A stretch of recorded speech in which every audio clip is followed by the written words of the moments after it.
Tommy Schultz, author of the New York Post editorial that got a ton of attention, and the CEO of the American Federation for Children. Tommy, great to have you with us. You know, one of the things that is striking is, A, the decision of Catholic schools to stay open and to provide a place for their students to come in throughout the pandemic, and they did not suffer higher rates of COVID disease because of that decision. But they also were able to serve students better and cheaper, right? That's right. Thanks for having me, Martha. Look, we knew the foundations of our K-12 system were cracked, but clearly, as this data shows, it was sitting on a sinkhole. And what we saw over the last 2 years was essentially we knocked out 20 years of academic gains with our public school students. Essentially flushing trillions of dollars down the drain.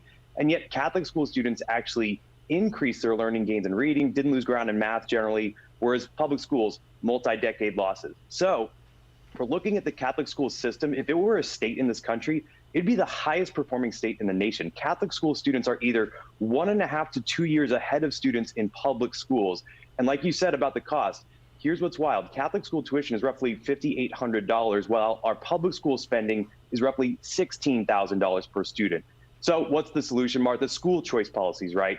Let families control their child's education funding, fund the students, not the system, so parents can actually choose to send their students to a school that is open and one that is responsive to their needs of the parents.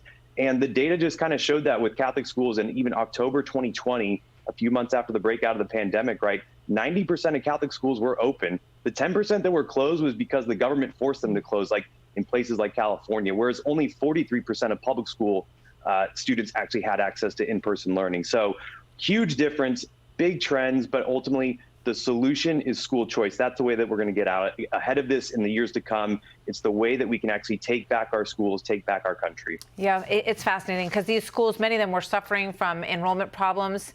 Now they are in the opposite situation, and they have kids who are of all different faiths. They're very diverse schools, and they're effective for much less money than is going to the public schools. So go figure. Tommy, thank you very much. Good to have you here today. Thanks for having me.